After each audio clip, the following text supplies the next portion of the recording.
Welcome back to the Dry Fire Journal. This is day 214, and I'm here in the hotel room in Detroit getting ready to go to day 2 of a class that I am a student in. And I'm not going to tell you what class it is yet, but I will tell you that the class that I'm taking has opened my eyes widely to the difference between practicing to play gun games and training how to defend myself. And much of what we cover in the Dry Fire Journal is strictly about shooting. I've been very, very clear about this. But one thing that I want to try to conjure up in your brain and in mine today is a drill that I cannot really create for you. It's one that you must create for yourself. And this is just my interpretation of a easily done drill that you can do in your dry fire space. What I want you to do is pick a rock song, country song, whatever genre of music you like. Pick a band that you are not familiar with. Pick a song you haven't heard yet. And I want you to hit play. But before you hit play on that song, I want you to hang your target up or use your post-it note or whatever. I highly recommend using a cert gun or making sure you have a laser cartridge inserted into your carry gun. But here's what's going to happen.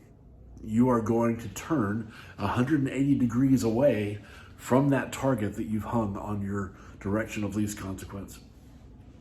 And you hit play on the song, and you're going to pick an instrument. If you can make out the difference between them, an acoustic guitar, electric guitar, bass, or something really, really obvious like drums.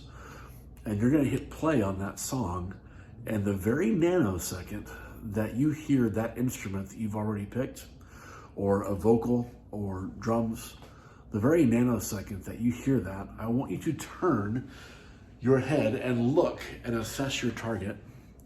And I want you to assume that that is representative of a threat.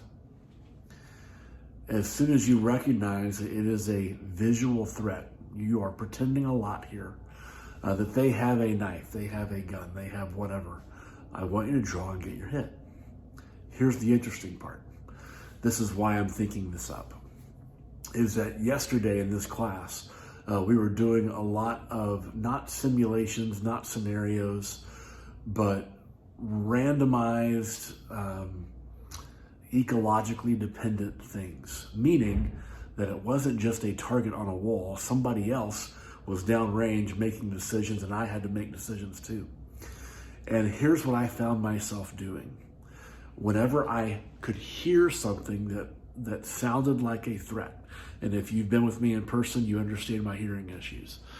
The moment that I heard something that could be, might be, maybe a threat, I would draw and then turn, and I know I'm not drawing correctly, just go with me here.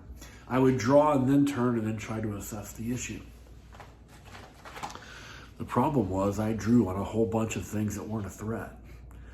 You know why? Because I have practiced drawing hundreds of thousands of times. And so when I heard threat, my body wanted to do what I have preloaded my body to do really smoothly and fairly quickly, because our bodies want to do under stress what we have predetermined and pre-rehearsed when not under stress. And you know what I haven't done a lot of rehearsing on is really good decision making. So here's what I want you to do. I want you to turn and look. And the whole point of this drill, and if you're still hanging with me on this video, thank you. But the whole point of this drill is one of the things that we are trying to really, really stress is looking, making a decision, and then acting. If you've been through our concealed carry class, or if you've been training for any length of time, you have heard of Boyd's OODA loop, observe, orient, decide, act. And here's what I have found, at least I discovered yesterday the hard way, is that I was deciding, and so my OODA loop looked like DOOA, which is backwards and can get people seriously hurt, including myself. So, you play the song, the very nanosecond that you hear the part that you've predetermined, I want you to turn, assess it, draw, and get your hit.